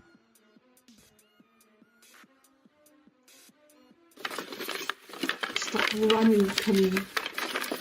The sound wasn't even remotely human, but I instinctively turned my head toward him.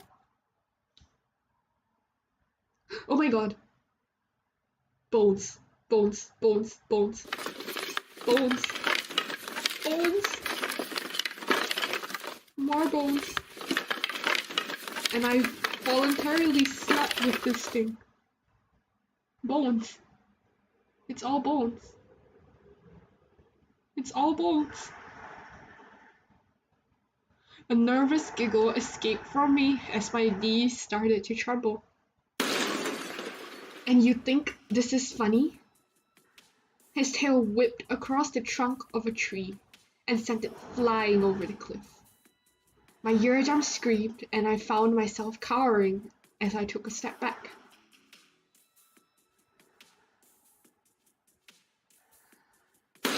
You said you would stay. He rammed his claws into the rock 3 steps away from me. I covered my mouth to stop my scream. I trusted you, and you lied. His fangs were right next to my face. His breath was nauseatingly sweet. Damn, he drank so much alcohol and he doesn't even smell like alcohol? Damn. It's not too late to beg for forgiveness. Grovel and cry until his anger blows over, so that you can hatch another escape plan. Don't ignore me, Camille.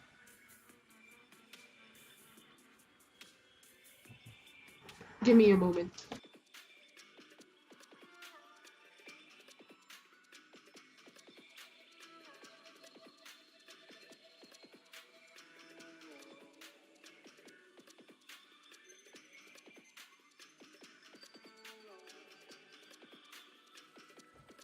I'm back! I am back, and I think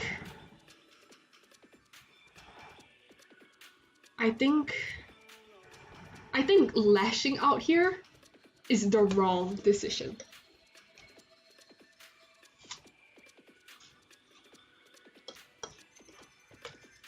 He is obviously mad. Save? You wanna see me die? Well, sure, let's save.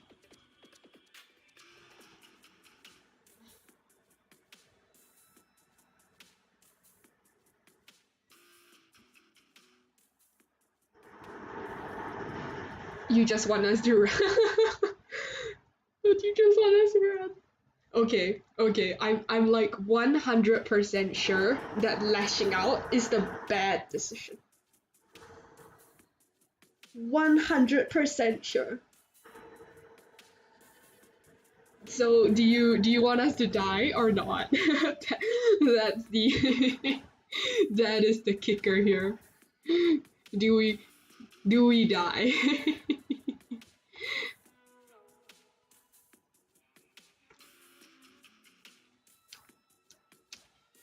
Because like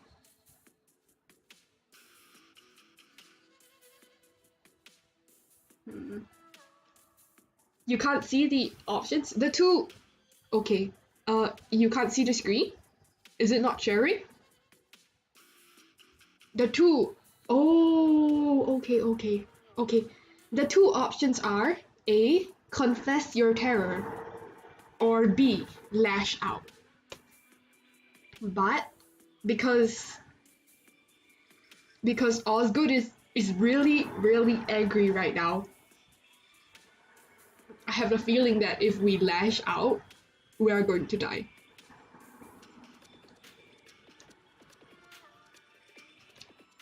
Yeah, it's hard.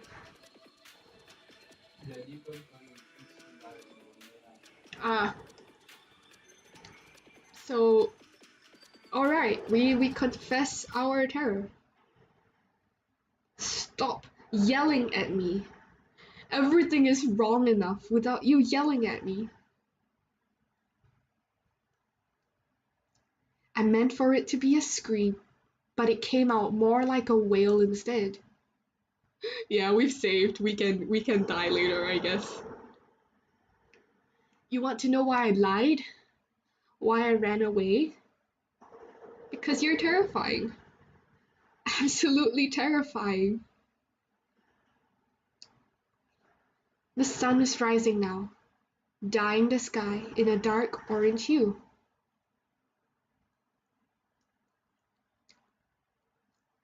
Hurting and itching everywhere, I slid to the ground and drew my knees to my chest, hiding my face so I wouldn't have to look at him.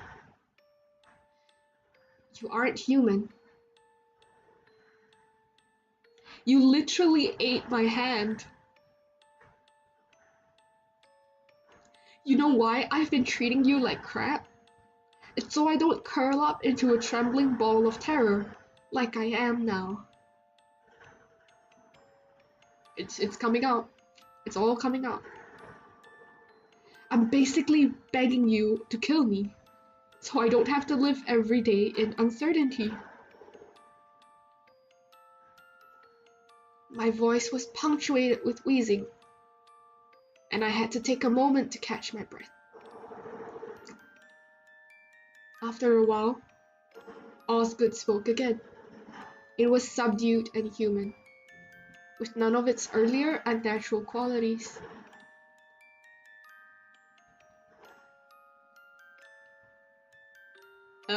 Okay. I guess he can't have clothes when he shifts into non-human form, huh? But I don't want you dead.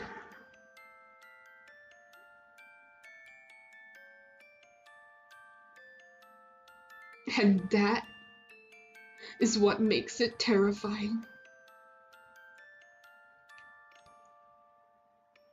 Why are you trying so hard to please me?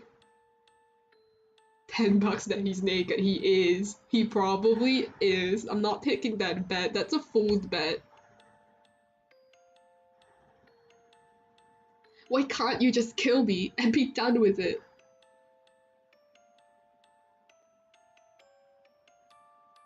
Because we are going to be together. His matter-of-fact voice was the last straw. I hurled myself at Osgood while screaming like a banshee. He didn't move an inch. Why did you sing me that stupid song? It's all your fault. I was supposed to fall for some normal human scum. Not you.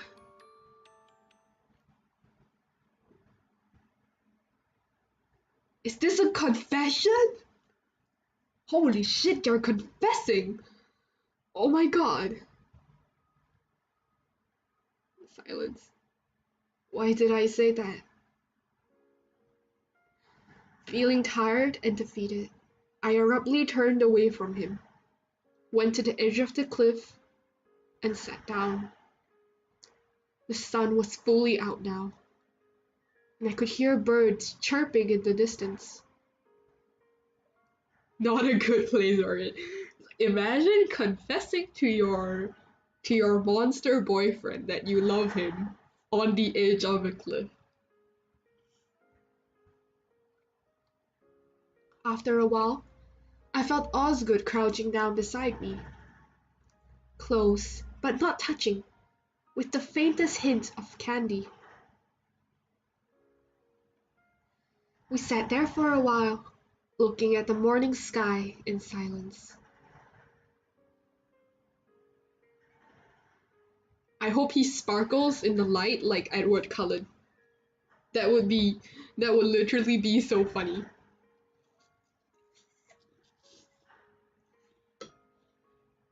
Just under the sunlight, it just kira kira. I'm sorry for not being human. I didn't know what to say to that, so I said nothing. I'm sorry for not being what you had in mind, and for making things hard for you. You aren't going to let me go, are you? No. At least he's honest. At least he's honest about it. That's like the only redeeming quality that he has.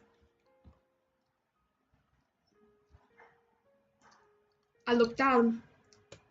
He had gripped my hand in his.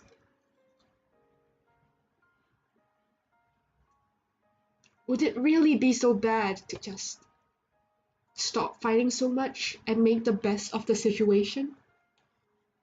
I think we might have reached a good ending. Please. A warm breeze washed over us both as I stared numbly into the sky. Please let this be the good ending. Please. He likes me as much as his lizard brain is capable of, and I don't hate him. He's a lizard. And I'm just so exhausted. I just want to take the easy path and not fight anymore. Well, that's that. I put up my best struggle. Gave it my best shot. No point in continuing to beat myself up over something that's not going to change anytime soon. I rolled my eyes again and turned my head to look at Osgood. If you put me in chains again, one of us will have to die.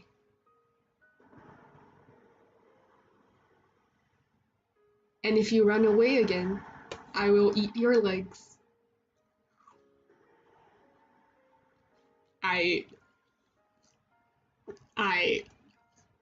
What is this? Consensual black room play? Consensual yandering?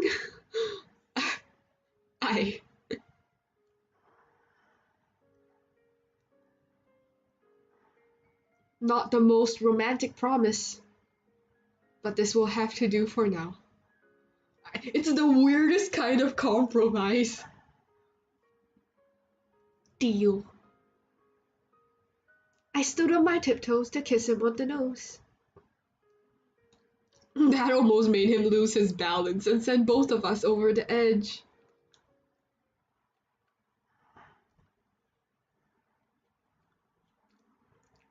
When we got back to the house, Osgood had me sit on the dining room chair as he disinfected the wounds on my feet. I mean, they're learning to compromise. They're learning. I peeked at the medical kit to find that there really were several boxes of tampons in it. Milton. Milton literally just said, "Oh, I'm a man, I don't have periods, but let's just buy these anyway." You never know when you might need a tampon.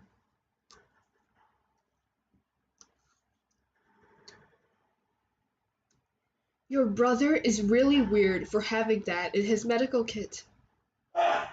This is probably the least worrisome thing about him. What is more worrying about him than the tampons? His matter-of-fact tone made me snort, and I let him continue with what he was doing. Silence. We should leave this place tomorrow. Yeah, there's someone dying. It's nothing. It's just people dying. It's okay. It's like Osgood is eating people. I blinked. Leave? For where? He carefully plastered a final band-aid on my knee before looking up at me. His fingers were still cradling the sole of my feet. Surveillance and security in this country are a bit tighter than my home country. The supply of people in neighboring towns who can go missing without anyone noticing is dwindling. Of course, he needs to eat. I could fast for a while, but I don't want to risk hurting you due to hunger again.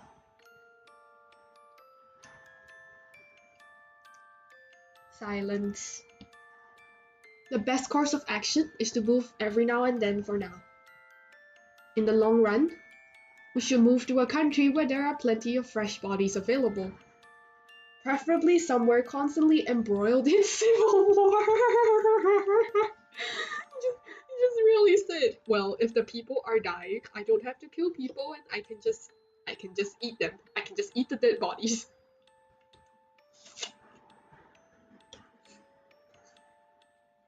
Man really said, let's just go to civil war. We need to go and pick up your ID and passport before we go. I was starting to feel sick. But from what? The fact that I forgot he was still an active serial killer? Or the fact that I'm going to be living in a war zone in the future? What about school? You can resume your education once I settle Bancroft and Milton's affairs. Unfortunately, I don't know how long that would take. Right. Monsters don't need an education.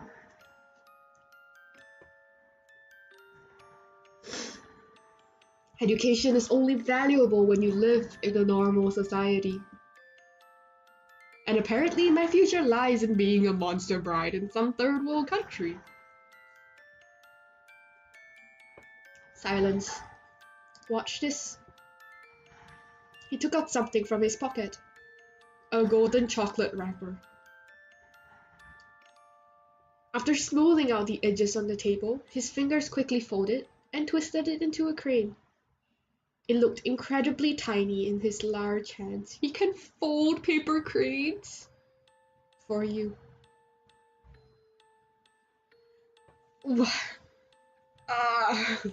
He's so sweet, but like, bruh, he just decided her entire life for her. He is so sweet, but you have to remember that he just decided his entire life for her. Damn it.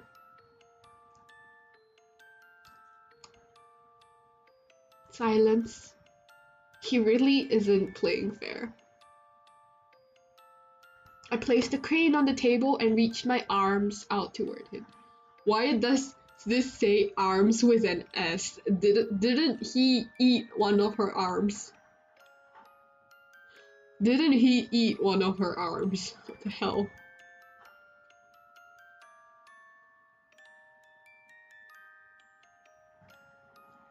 Suspicious. Get up. I want a hug and I can't reach you in this position.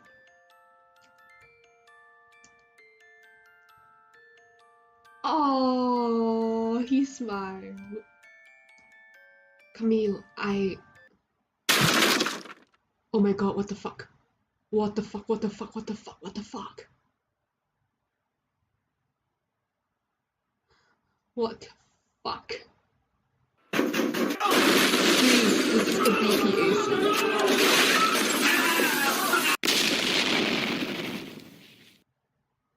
Is it too loud?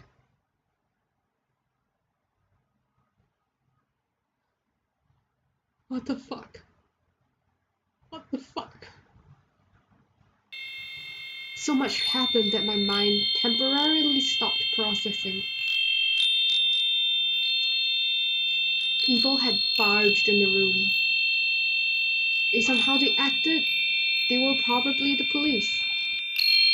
Only the police did not barge into people's houses, fully dressed in military gear, and carrying weapons looking like a grenade launcher.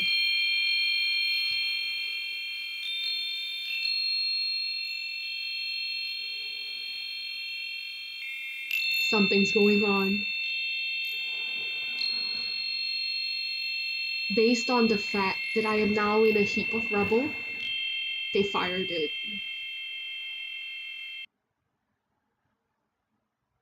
Based on the fact that there are bodies lying around me, Osgood killed them.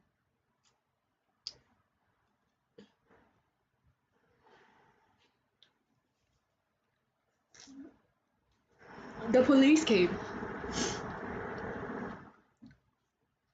The police came, the police destroyed the house, and Osgood killed the police.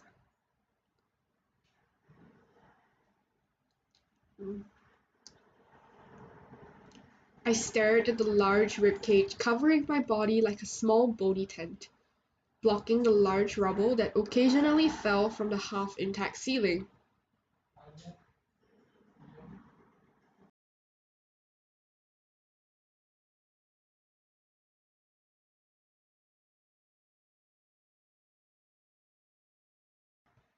The sound of wind chimes was shrill in the air. That was the tinkling. It was the wind chimes. Cement, ruin, blood, and corpses lay all around me. I reached out a trembling hand to touch the bone. Osgood? And then he exploded. Fuck! Bones flew in 100 different directions, like translucent shrapnel dipped in pink paint. His humanoid body dropped to the floor, but he was everywhere at once, crawling toward me across the rubble, stuck on my face, tangled in my hair. Everything was pink. Why was everything pink? Camille?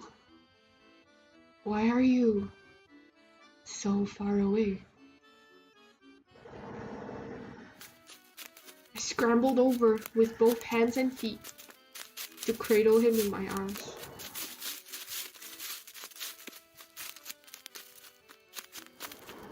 He was missing the lower half of his body, but his expression softened when I held him closer. Why were his eyes clouding over? He shouldn't talk.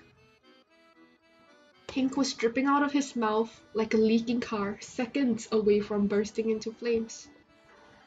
But even when I frantically tried to stop the bleeding, he still kept talking. Yeah, she only has one arm. Ugh. But it's so sad. Sorry. Shh. Don't apologize. Are you okay? I'm fine. We're both fine. Where? Where are you? I'm here. I'm not going anywhere. Camille? I answered him, but he didn't respond. The familiar heat gradually died away, and I was left with a heavy marble bust in my lap. I didn't know what to do, so I carried him to a place where debris wouldn't fall on us, and just held on.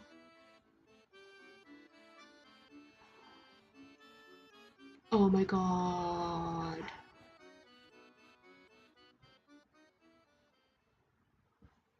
He is dead several months later. And we're all set. Thank you for helping us with the case. The Bureau will have an easier job due to your contribution and effort. No problem. It must be so hard for you to go through such an ordeal, but you are dealing with it remarkably well. Not many young girls your age are as resilient as you are.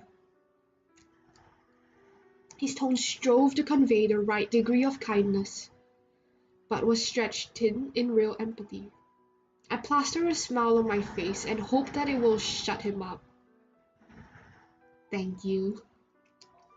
Agent Johnson seemed satisfied and patted my head. You are a senior already, aren't you? Have you thought about which school you are going to go to yet? I lowered my head and started picking my nails. Silence. In that case, you should consider our training program. Why does he sound like every stereotypical HR person ever? Why? I'm like, you interested? Then if you have nothing to do, you should come and consider joining our company for an internship.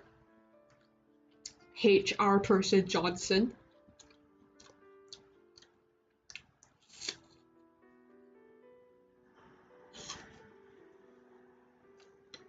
We are always in need of fresh blood.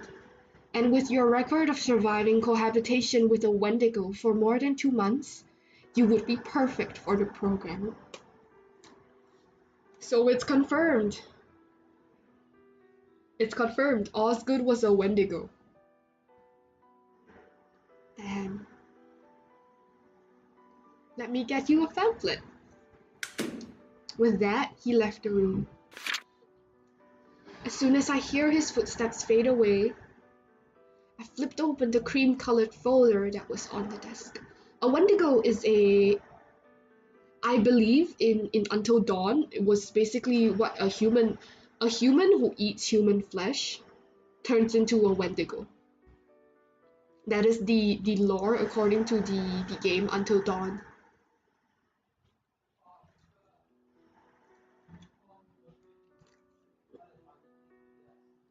Report 298723458869. Agent hashtag 157689. Agent name Carol Johnson. Paranormal hashtag 154B. Wendigo aberration class B. Crimes: hunting without a pass, kidnapping, second-degree murder, failure to register. Date: 27th August 20XX. That's sad. Literally so sad. If he had just registered, bruh, if he had just registered himself. Oh my god. Case description: foreign unregistered Wendigo without a pass was spotted hunting Class H civilians on 7th of August. Further investigation reveals the foreign unregistered to be the source of rapidly depleting stock of Class H civilians around XXX area, and is linked to the disappearance of Camille Dubois, Class D civilian, ward of Charles Buchanan, Class C civilian. Approval to neutralize has been granted. Task Force B345 was dispatched to handle the case. The mission was a failure and resulted in the total annihilation of B345 and visible destruction of property. The only survivor was Camille Dubois, Class D civilian. Cleanup support is required. Later investigations confirmed the foreign unregistered to be Osgood McCabe, younger brother of Bancroft McCabe. Wendigo aberration, money laundering, drug trafficking, arms stealing, failure to register. Report hashtag 2987234557.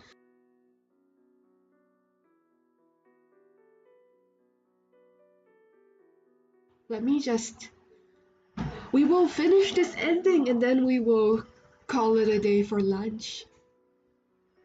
Milton McCabe, Wendigo aberration, first-degree murder, kidnapping, physical assault, failure to register.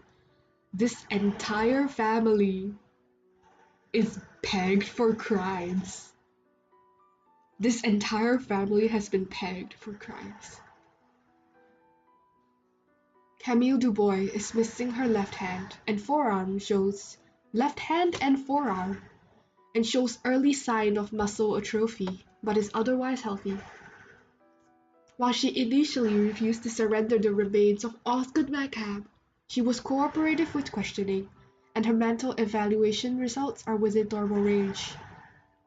She completed the rehabilitation program, and a non-disclosure agreement was signed. Further information extraction is unneeded. Future recruitment is considered. Memory redaction is unneeded. Signed, Carol Johnson. Behind the papers was a series of photographs.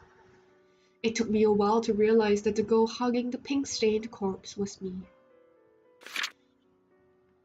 But When I heard Agent Johnson's footsteps closing in, I instinctively shoved the photo down into my pockets while pushing the file folder back to its original place. Here's the pamphlet. Do give it some thought, will you? Silence. Thanks, I will. Wonderful. I'll see you again for our next appointment then. Have a nice day, Kabir.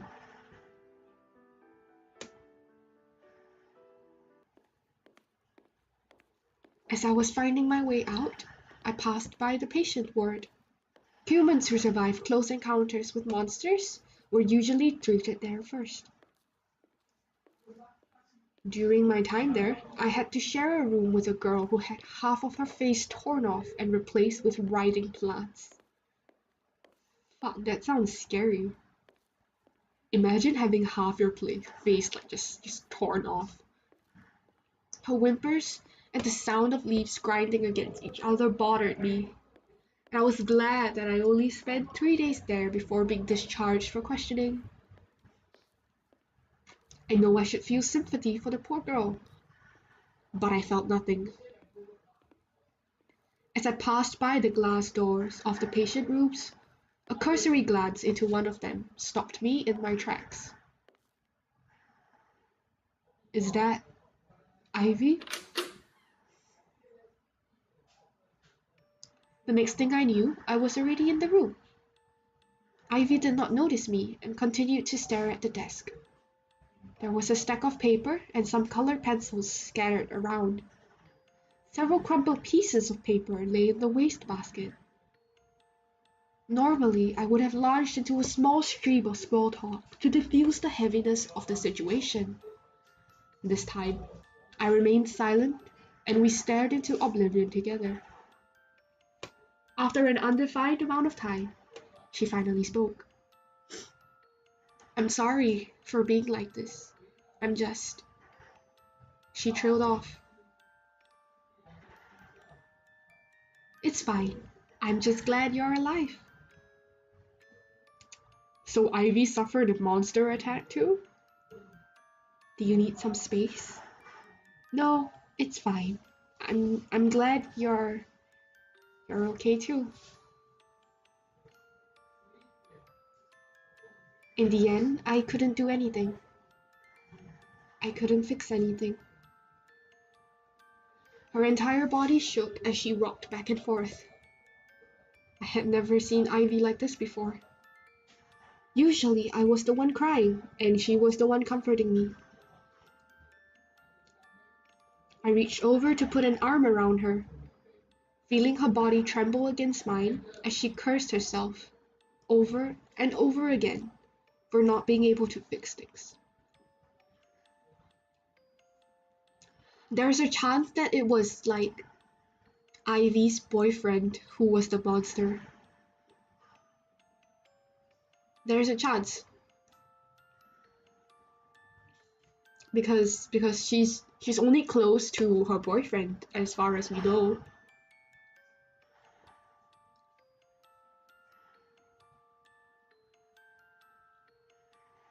Sorry. I don't know why I can't hold myself together. It's fine. It's about time I returned the favor. She manages a small grin this time, but then her eyes widened and turned more serious. What happened to your hand? I laughed and ran my hand across my stump, the missing forearm. The photo in my pocket suddenly felt heavy. I fell. That's liar, liar, pants on fire. I gave Ivy's shoulders a quick squeeze. Get better soon. We'll catch up later, okay? Liar, liar, pants on fire. The moment I left the vicinity of the building, I took the photo out of my pocket and held it under the sunlight. Due to my haste to hide it, now has several creases. The lighting makes it makes it look more like an aesthetic avant-garde mashup than a picture of a crime scene. I mean, pink is very aesthetic. I rubbed my thumb across Osgood's face, trying to make it look more real. Why am I not crying over you like Ivy is crying over Joseph? It's confirmed. Joseph is Ivy's boyfriend. And if Ivy is crying over Joseph, that means her boyfriend was the monster, and presumably her boyfriend is also dead. Yep. The photo gave me no answer. I guess I must have really not cared that much about you deep down. Just pure self-preservation instincts. Still no reply. Of course. Because he's dead. Suddenly angry, I tried to chuck the photo at the nearest garbage can. A summer breeze swept by and carried the picture away. Suddenly panicking, I found myself scrambling after it, ignoring traffic lights and almost running into innocent bystanders as I grasped at it with desperate hands. Wait. I'm sorry. Come back. Eventually, I tripped and fell. Is he gonna come back? Are we gonna have a happy ending? When I got up, the photo was nowhere in sight. Fine. Be that way. My sudden outburst caused a bystander to jump and distance himself from me. I ignored them all and slumped toward the lamppost, closing my eyes to catch my breath.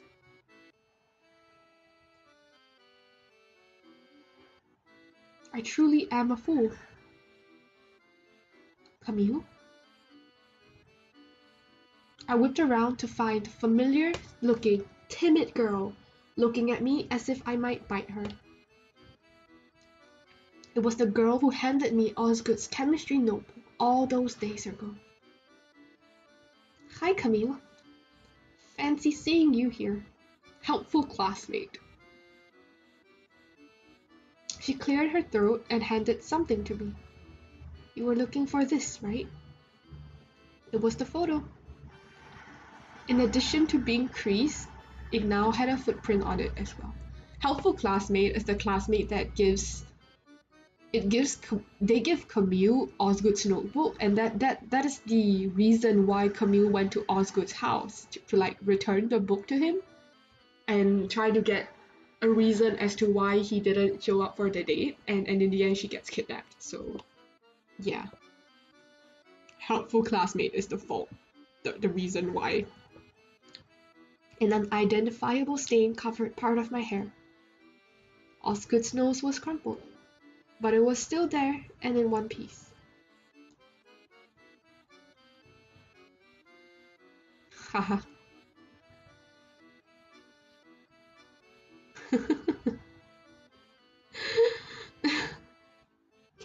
Maniacal laughter.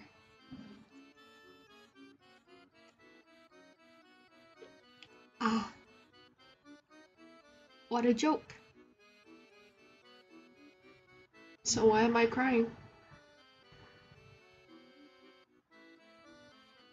Ending 8. The end of Summer Fever. We have reached the 8th ending. We have dodged all the deaths. You have now unlocked ending 9. Go knock on Osgood's door again. Maybe something different will happen. Interesting. Interesting.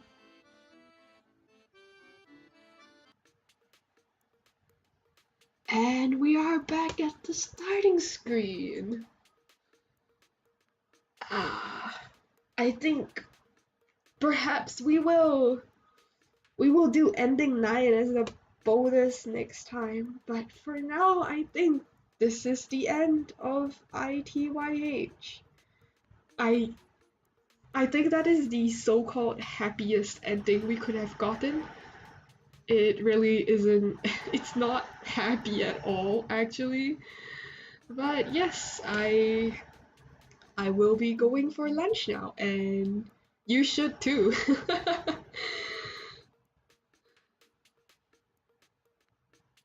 Ending 9 later. So thank y'all for watching. I will show ending 9 sometime. We can do the ending before we lash out, where we lash out at him as well. So we'll see. We'll see. Bye.